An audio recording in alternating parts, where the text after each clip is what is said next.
First off, citric acid is not vitamin C.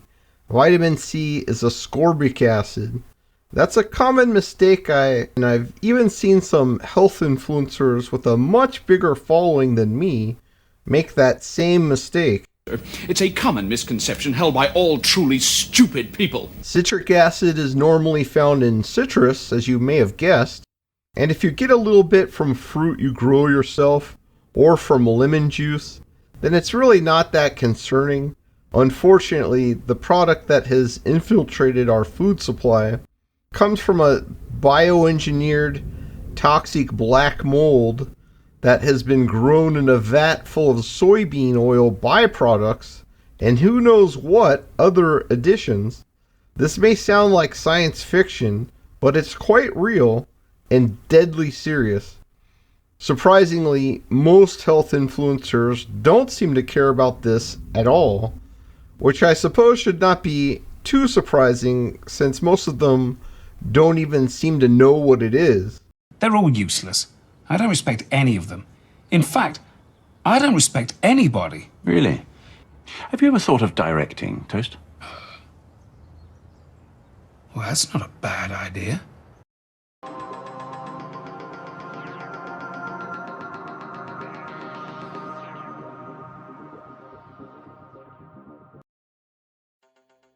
My father once told me a story about a large baking plant.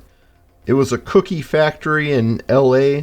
He would visit them occasionally for work reasons, and there was this gigantic mixer about the size of a dump truck, and it was out there sitting in the open air, and it was full of dirt and dust and bird poop, and they hadn't used it in years and years. One day they finally had the power supply situation corrected, and they were able to use this giant mixer again, and they just drag it in as is and pour dough into it without ever cleaning it. Pretty disgusting stuff, and probably even dangerous.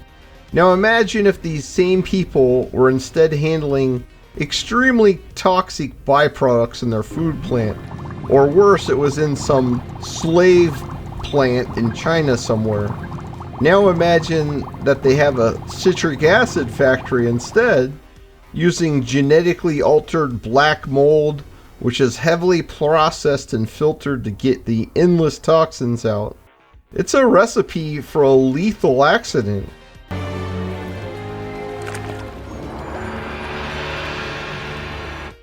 Unfortunately, we don't have to guess about it because there have been some cases of amino acids like tryptophan, some of the more complicated ones, that were created in this manner, and then the black goo was improperly handled, and that led to several deaths in the public before anyone realized what was happening, or probably before people even realized that this kind of biogenetic process was even in practice.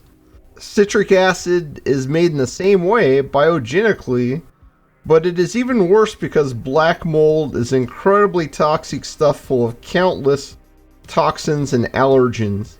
It would be like someone taking the toxic spike protein in a certain you-know-what and basing a quaxine off of it. It's really utter madness and completely criminal. It's also cultured on food waste products, such as the leftovers from soybean oil production. You know, the stuff even more poisonous than what they bottle and sell to us. This is full of all kinds of poisons and allergens, and these solids have all been taken out of the oil using solvents like hexane, which are still with the solids. Allergens may not sound like a big problem, and citric acid is usually used in tiny amounts, but consider this.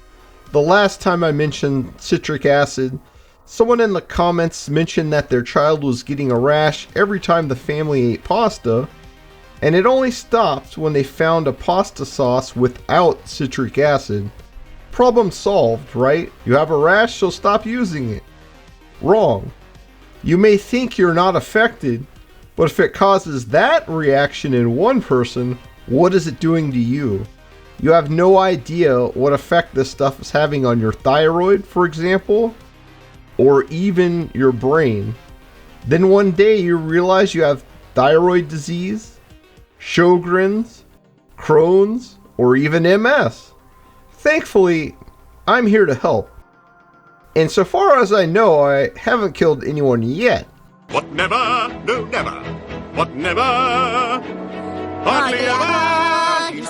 I have a video about autoimmune diseases and how they are usually related to digestion issues and can often be greatly reduced through fasting and fixing your digestion in your gut and your stomach acid. This stops foreign proteins from entering the bloodstream whole without being broken down. But no matter how healthy you are, this cannot be accomplished with 100% success.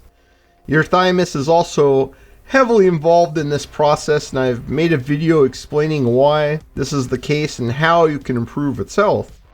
Ultimately, while it is your own immune system attacking you, you need to avoid potentially triggering foreign proteins if you want to avoid autoimmune disease.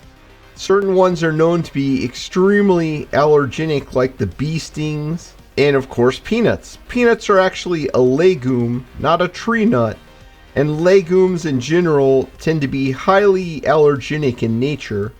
While higher animals only produce proteins that they need to survive, which are generally the exact same ones that humans use, or very, very similar, plants, yeast, and fungi often intentionally, if you can call it intentionally, produce toxic and difficult to digest proteins and materials like oxalate, which damage the gut and other parts of the body. And this makes them a lot less appealing to insects. But it also has health consequences for humans over time. Mold and yeast are even worse, and these kinds of toxins are their main survival mechanism. This is why you have to be careful about this kind of contaminant in foods. In fact, they're so dangerous that small patches of black mold in your home can cause people severe, life-altering reactions, which is becoming more and more prominent of a topic over time. And many people are suffering autoimmune conditions, and they don't even realize that the mold in their house or in their diet is the real root cause. And keep in mind, many foods like coffee, that has a lot of other issues too, are known to harbor lots of mold. And this is also the case with grains left to sit for a long time. There are legal limits to these contaminants in food, but in practice, they just raise the legal limit to be above whatever the common amount of toxin found is, and they don't base it on how harmful it is. This is exactly what happened with DNA allowed in safe and effective treatments. Now here's another batch of vaccines that Dr. Speaker analysed. As we see, these ones are Pfizer and these ones are Moderna. Now this is the historic level of contamination of DNA allowed. This was the amount allowed up to 1996.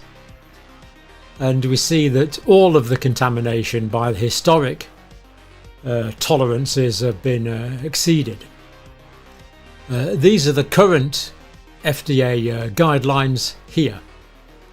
Now we also see that this scale is logarithmic, 10, 100, 1,000, 10,000. So we see that these three marks here are actually quite significantly, with the Pfizer, quite significantly above the current levels allowed for SV40 contamination, DNA contamination. Now the other thing we noticed about the levels of contamination that were or are allowed is that they seem to be going up. More contamination seems to be allowed. Let me just give you some of the figures on that.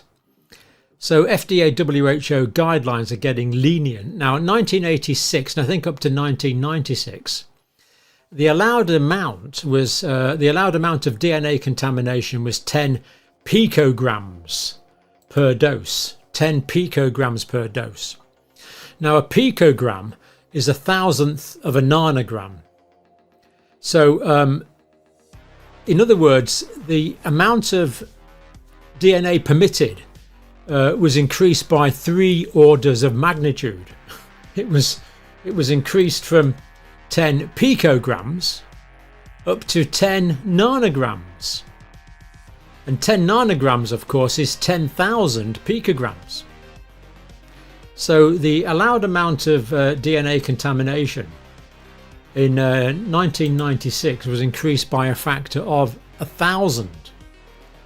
And David said this: it's based on speculative calculations for naked DNA. And of course, remember, these guidelines are for naked DNA, not the DNA that is in the lipid nanoparticles. And we've noticed that the DNA in the lipid nanoparticles can transfect cells 100 times more efficiently than the naked DNA that these guidelines were designed for. And for some strange reasons that I certainly don't understand. He also taught us that in 2003, plasma DNA-based vaccines were given privileged status. So for some reason, the amounts of contamination didn't seem to count quite as much. So all quite strange, really. And keep in mind that medical applications generally have the strictest regulations, and supplements are generally tested by companies. So if you have a good company, then they'll be testing these supplements extensively before they do anything with them. And food is much less controlled than either one of these and really isn't tested at all. And even worse than that are the additives. The manufacturers buying them have little idea what's actually in them, how they're made, or what allergens they might contain. And they may not know even if you ask them. People often worry excessively about contaminants in supplements, and sometimes it is an issue. What they don't realize is their grain is full of arsenic and their fruit and veg full of heavy metals, glyphosate, and pesticides, and that's largely true even if they're organic. And you eat a couple of pounds of food a day, not the grams or mere milligrams that you're going to get in supplements. Food additives are the worst of all because they're very artificial and they know you're taking them in very small amounts, so no matter how sloppy they are, the chances are no one's going to actually pass away immediately after eating it, and that's the only way that it's really going to cause them any legal issues. These are made in factories in Asia in bulk, and I won't terrify you with the details of how large-scale liquid products are shipped in cargo ships, or you may never sleep again, but basically, this could be mixed in with anything.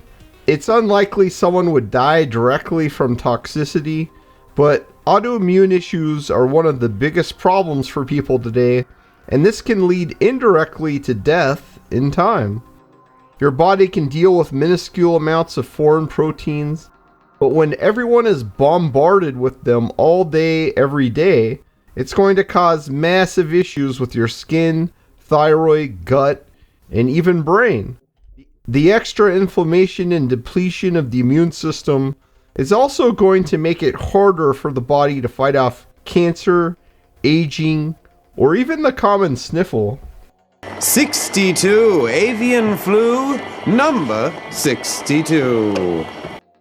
The disgusting, dehumanizing organization called the World Economic Forum that has a lot of power over people has been promoting insect consumption for some time now.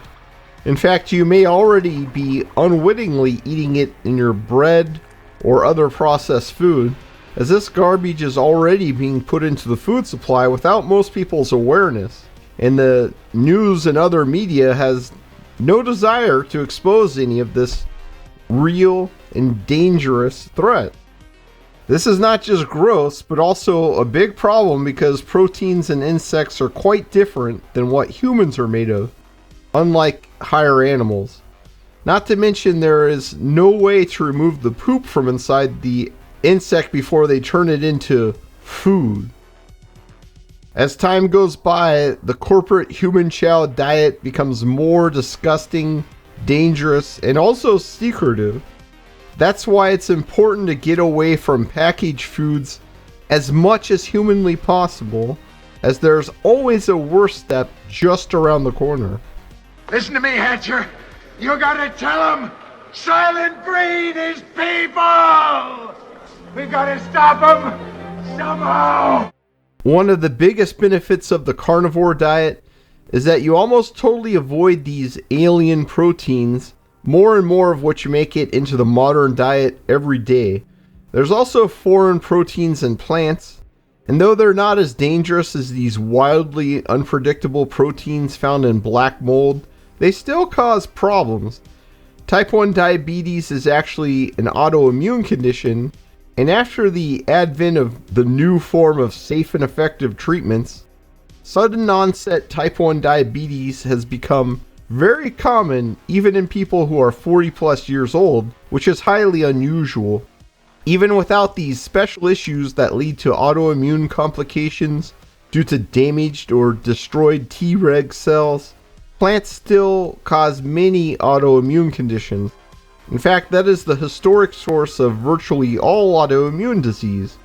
A foreign protein, almost always from plants because animal proteins are generally the same or quite close to human ones, activates the immune system and your own tissue is caught in the crossfire and damaged.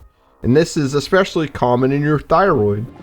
This can also happen from viruses such as with the HIV virus destroying T cells over time due to autoimmunity complications. But the most common source is plant proteins.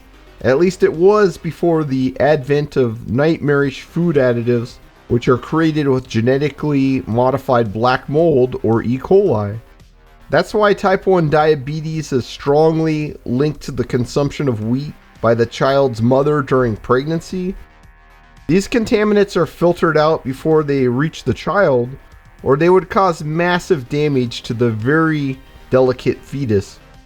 But the antibodies the mother makes are also transferred to the child before birth and also through the milk of the mother.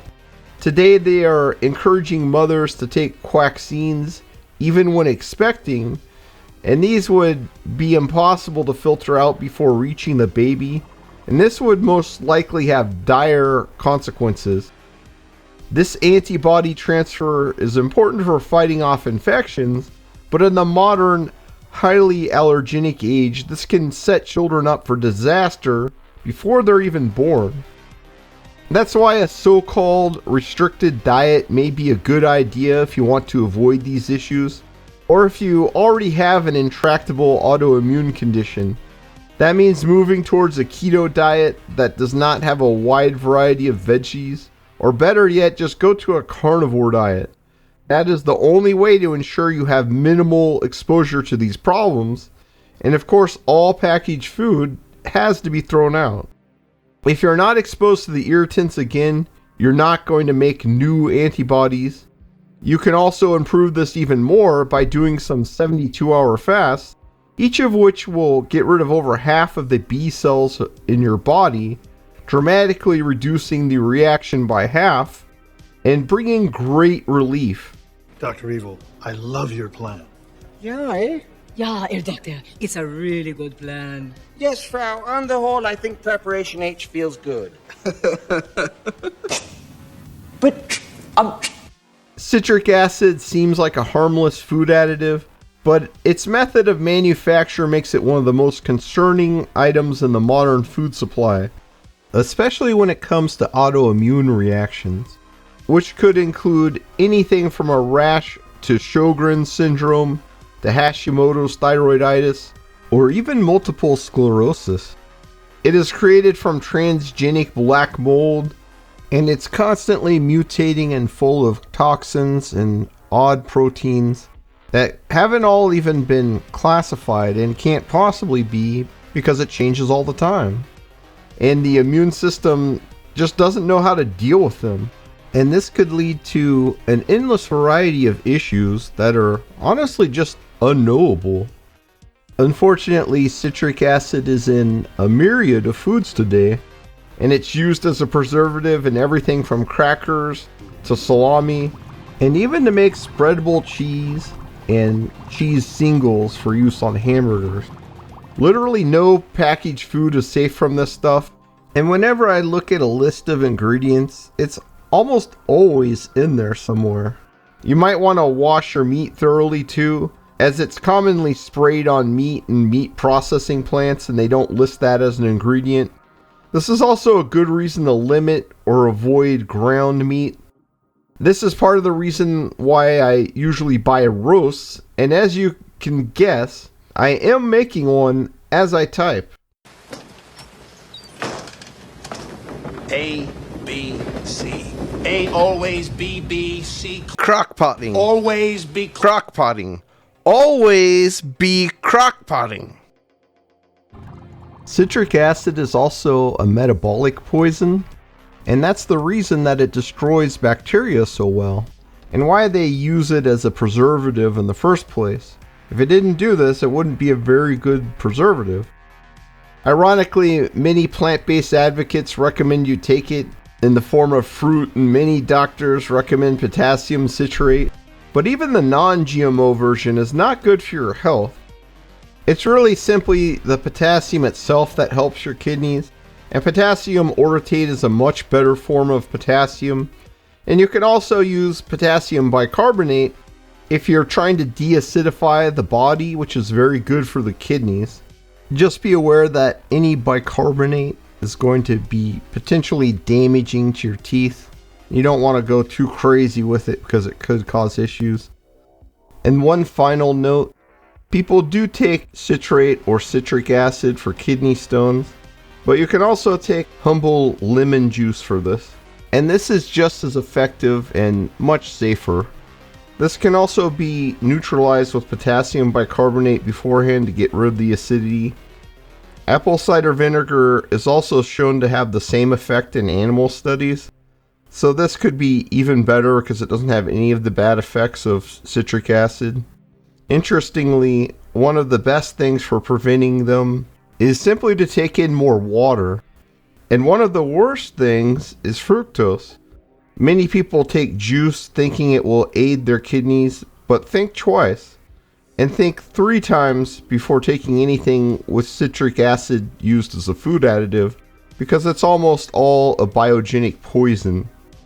It's hard enough to decide what's healthy when it comes to natural food, but today one of the biggest issues is avoiding being outright poisoned.